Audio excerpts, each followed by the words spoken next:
अरे ड्रोन फूट गया है, अब पुतिन छोड़ेंगे नहीं, अब यूक्रेन बचेगा नहीं। अरे कहाँ की पड़ी लकड़ी ले रहे हो साहब यार, अपने घर के मसले कम है यार, हैं? हम बिहार से हैं दीदी, और पता है अरे कब तक समर्थन देंगे इन महिलाओं को और इन पहलवानों को? अगर जमीन से आसमान तक लड़ना पड़ेगा ना, और अपने शरीर का कन कन कटवाना भी पड़ेगा ना, आजीवन कारावास ताल कोठरी में भी रहना पड़ेगा ना, तब तक लड़ेंगे। जब तक न्याय नहीं मिल जाएगा ना, तब तक लड़ेंगे और लड़ते रहेंगे। लेकर हमारे साथ बातचीत करने के लिए इरफान मौजूद है, इन्हें आपने पहले भी हमारे चैनल पे देखा है। ये भी रेसलर्स को अपना समर्थन देने आए हैं और चाहते हैं कि न्याय जल्द से जल्द मिले। इरफान, जिस तरीके से लगातार 15 दिन गुजर चुके हैं, क्या लगता है आपको कि न्याय मिल पाएगा इन रेसलर्स को? दीदी सबसे पहले आपके सभी दर्शकों और सेवताओं को और पाठकों को हृदय की गहराइयों से मेरा जय श्री कृष्णा, सलाम, सत श्री अकाल और जय भीम। दीदी मेरा नाम मोहम्मद इरफान है और आंदोलन को 15 दिन हो गए हैं। मैं हरियाणा से यहाँ जंतर मंतर आया हूँ और उस बॉर्डर से लेके यहाँ तक मुझे ऐसा लगा कि दिल्ली को छावनी में तब्दील कर दिया गया है। किसके डर से? गरीब और मजदूर के डर से, उन लोगों के डर से जो अपनी बेटियों के लिए न्याय और इंसाफ मांग रहे हैं। इसीलिए मैं कहता हूँ, उसूलों पे जहाँ आँच आए, उसूलों पे जहाँ आँच आए वहाँ टकराना जरूरी है, और जिंदा है तो फिर जिंदा नजर आना जरूरी है। जिंदा है तो फिर जिंदा नजर आना जरूरी है। दीदी मैं एक बात कहना चाहता हूँ कि प्रधानमंत्री ने जब हरियाणा से ये नारा दिया कि बेटी बचाओ और बेटी पढ़ाओ, उसके बाद बेटियों पे जो जुल्म है मैं अब उसे गिना देना चाहता हूँ। देखिए, किसान आंदोलन से स्टार्ट करता हूँ। दिशा रवि एक पर्यावरण एक्टिविस्ट, उस पर सरकार ने आरोप लगाया टूल किट गैंग की सदस्य है और जेल में डाल दिया।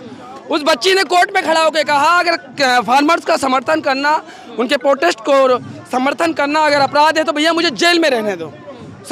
उसके बाद जामिया मिलिया इस्लामिया की एक्टिविस्ट सुफूरा जागर के साथ क्या हुआ?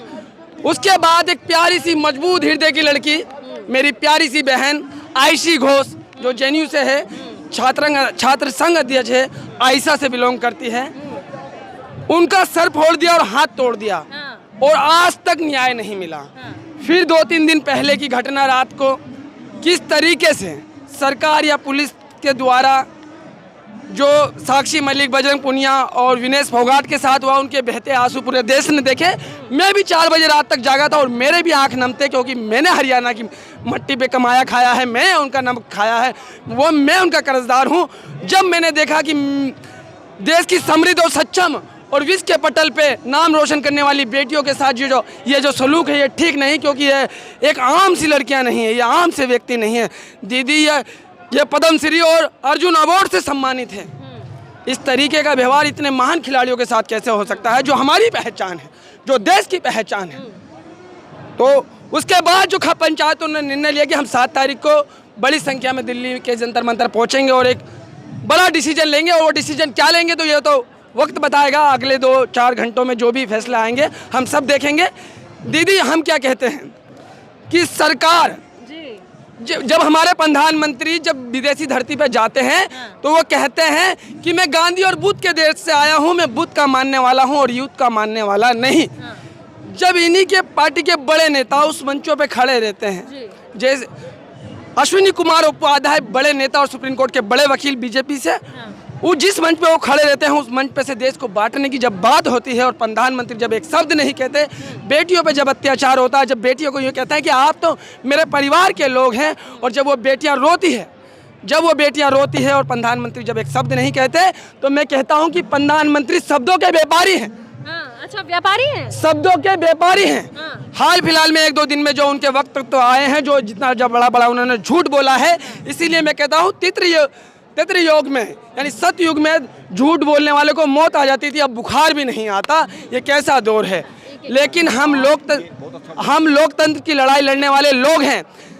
ज्योतिबा फुल्ले, महात्मा ज्योतिबा फुल्ले, उस दौर में गुलाम भारत की बात बता रहा हूँ, जब समाज में रूढ़िवाद चरम पे था, उस टाइम उन्होंने अविवाहित महिलाएं जो गर्भ से थी उनके लिए केयर सेंटर खोला। मेरी माता सावित्रीबाई फुल्ले, जिन्होंने गरीब बच्चियों के लिए देश की पहली अध्यापिका का रोल निभाया, और ज्योतिबा फुल्ले कहते थे ऐसे स्वराज का क्या करेंगे जहाँ समानता ना होगी। ज्योतिबा फुल्ले का सपना था कि ना कोई औरत, ना कोई आदमी, ना कोई अमीर, ना कोई गरीब, और कोई संसाधनों से वंचित ना रहे, शिक्षा से वंचित ना रहे, स्वास्थ्य से वंचित ना रहे। और अपनी ज़िंदगी अपने तरीके से जी सके, समानता बनी रहे। लेकिन आज़ाद भारत में ये किस तरीके किस तरीके का गैप है कि इस देश में लाखों लोगों पे पोस्को लगी हुई होगी। एक भी आदमी ऐसा लिया हो, अगर पुलिस का रवैया इतना नरम हो कि पहले उस पर एफआईआर हुई, फिर उसकी जांच होगी, फिर उसकी गिरफ्तारी होगी, ऐसा एक भी आदमी लिया होगा तो मुझे आजीवन कारावास जेल में डाल देना, क्योंकि आप तो जेल में मुझे डालेंगे, क्योंकि इस देश में एकता और भाईचारा की बात करने वाला अगर कोई होगा तो आप उसे जेल में डाल देंगे। और जो जेनोसाइड की बात करेगा आपको उससे एनर्जी मिलेगी, आपको उससे ताकत मिलेगी, इसीलिए आप उस पर कुछ बोलेंगे नहीं। मैं एक बात कह देना चाहता हूँ, जो खुद को भगवान समझ रहे हैं ना इस दौर का, जो खुद को इस दौर का भगवान समझ रहे हैं ना, मैं उनसे एक बात कह देना चाहता हूँ, उनके लिए भगवान क्या कह रहे। भूलोक अताल पताल देख, गत अनागत काल देख, या देख जगत का आदि सर्जन, या देख महाभारत का रण, या देख महाभारत का रण, मित्र को से पट्टी भूए है, पहचान इसमें कहाँ तू है। अंबर में कुंतल जाल देख, पद के नीचे पताल देख, मुट्ठी में तीनों काल देख, मेरा शुरू विकराल देख, सब जन्म मुझी से पाते हैं फिर लौट मुझी में आते हैं। भगवान कह रहे हैं, जिमा से करती ज्वाला संगन सांसों में पाता जन्म पवन पड़ जाती, मेरी दृष्टि जिधर हंसने लगती है सृष्टि उधर, मैं जब भी मूनता हूँ लोचन छा जाता चारों और मरण।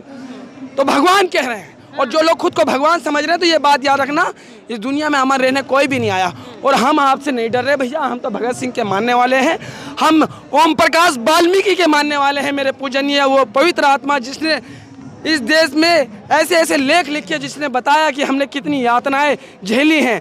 दीदी हम है ना दीदी, मैं आपको एक बात बताऊं, हमने ना नवरात्र के 9वीं वाले दिन है ना, बचपन में लक्ष्मी नगर में हमारा जन्म हुआ था, हम सलम में रहते थे, तो सब्जी और पूरी इकट्ठी करी, पूरी सुखा दी और सब्जी से ना चावल खाए बना के, और पूरी को ना सुखाने के बाद है ना मम्मी कुछ कुछ बना के खिलाती थी। हमने माता के भोजन को तो बचपन से खाया, और आप हमसे और जाति धर्म और क्या क्या पूछते हैं। अरे इस मंच पे आज आपको हिंदुस्तान के हर जगह से लोग आए हुए हैं, हिंदुस्तान के हर जगह से लोग आए, हर धर्म जाति से लोग आए हुए हैं। सबका मकसद एक है कि बेटी को न्याय मिलना चाहिए।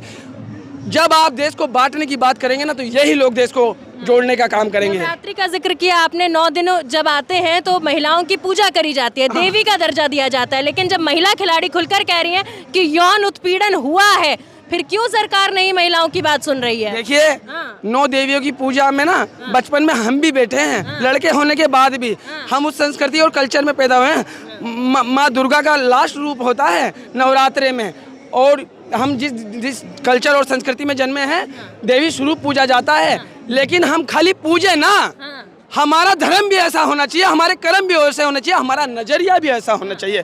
खाली आप ऐसे नहीं कि खाली माता रानी के गुणगान कर देंगे, आपको माता रानी को मानना पड़ेगा, माता रानी के चरित्र को समझना पड़ेगा, और उनके कर्म बताए हुए रास्तों पे चलना पड़ेगा। आपको बेटी का सम्मान करना पड़ेगा। क्यों नहीं प्रधानमंत्री एक बार बयान देते हैं कि मैं बात करूंगा अपनी बेटी से, साक्षी मलिक से बात करूंगा, विनेश से बात करूंगा, और उन तमाम बच्चियों से बात करूंगा जिन पे अत्याचार हुआ है।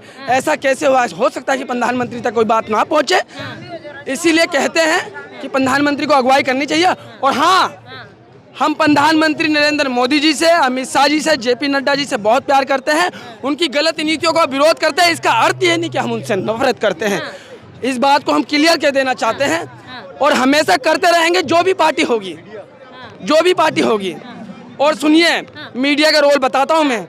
मीडिया जो है ना, अभी जो है ना, रूस के मॉस्को में मौजूद है, और यूक्रेन के कीव में थोड़ा समय बचता है तो बृजभूषण सिंह के चरणों में मौजूद है। मीडिया का अभी ये रोल है। अगर आप ना हो तो इस आंदोलन के बारे में क्या चल रहा है, क्या हो रहा है, किसी को कोई पता नहीं चलेगा।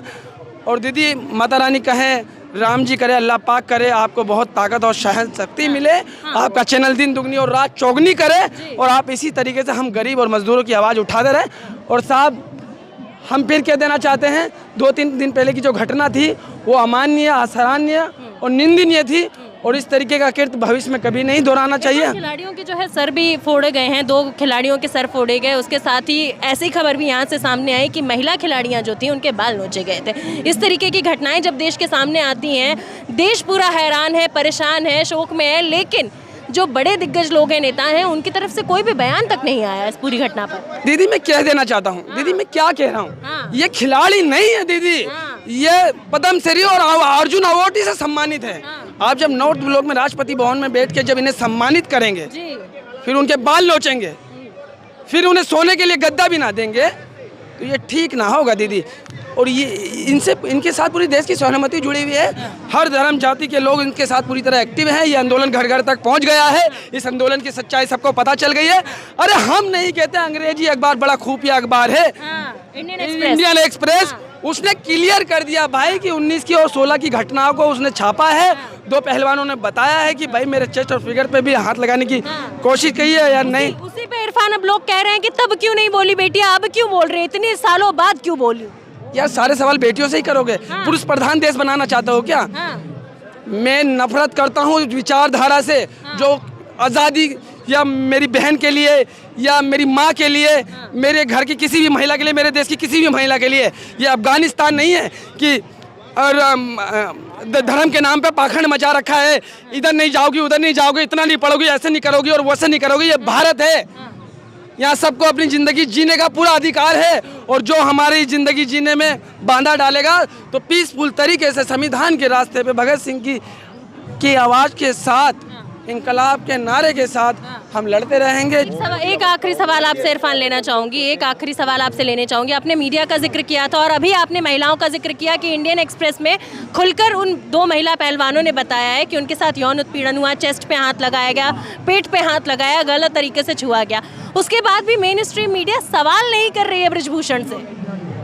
दीदी मेन स्ट्रीम मीडिया जो है ना, मैं तुम्हें बता रहा हूँ, रूस की मॉस्को में बिल्डिंग पे कौन सा क्या छूट गया है, क्या ड्रोन वोन है, हम तो भैया ड्रोन वोन क्या जानते हैं। अरे ड्रोन फूट गया है, अब पुतिन छोड़ेंगे नहीं, अब यूक्रेन बचेगा नहीं। अरे कहाँ की पड़ी लकड़ी ले रहे हो साहब यार, अपने घर के मसले कम है यार, हैं? अपने घर के मसले कम है, मानते हैं कि दुनिया एक दूसरे से जुड़ी है। अरे उन्हें करने दो उनके मसले, लाखों लोग मर गए और कितनी लाशें देखना चाहते हो? अरे हम प्यार का संदेश भेजो, ऐसे न्यूज़ दिखाते हैं जैसे क्रिकेट मैच की कमेंट्री चल रही हो। हम बिहार से हैं दीदी, और पता है हम हर बात जानते हैं क्योंकि रामधारी दिनकर की सरजमी से आते हैं। छेनी हथौड़े से ना पहाड़ तोड़ दिया हम लोगों ने, छेनी और हथौड़े से। माउंटेन मैन मांझी देखिए, छेनी और हथौड़े से पहाड़ तोड़ दिया हमने। एक बिहारी सब पे भारी, ये नहीं कहेंगे दीदी, ये नहीं कहेंगे एक बिहारी सब पे भारी। कब तक समर्थन देंगे इन महिलाओं को और इन पहलवानों को? अगर जमीन से आसमान तक लड़ना पड़ेगा ना, और अपने शरीर का कन कन कटवाना भी पड़ेगा ना, आजीवन कारावास ताल कोठरी में भी रहना पड़ेगा ना, तब तक लड़ेंगे। जब तक न्याय नहीं मिल जाएगा ना, तब तक लड़ेंगे और लड़ते रहेंगे। हम इंसान हैं और हर पल अच्छा इंसान बनने की कोशिश करते हैं। जय हिंद। चलिए, बहुत बहुत शुक्रिया इरफान आपका हमारे साथ बातचीत।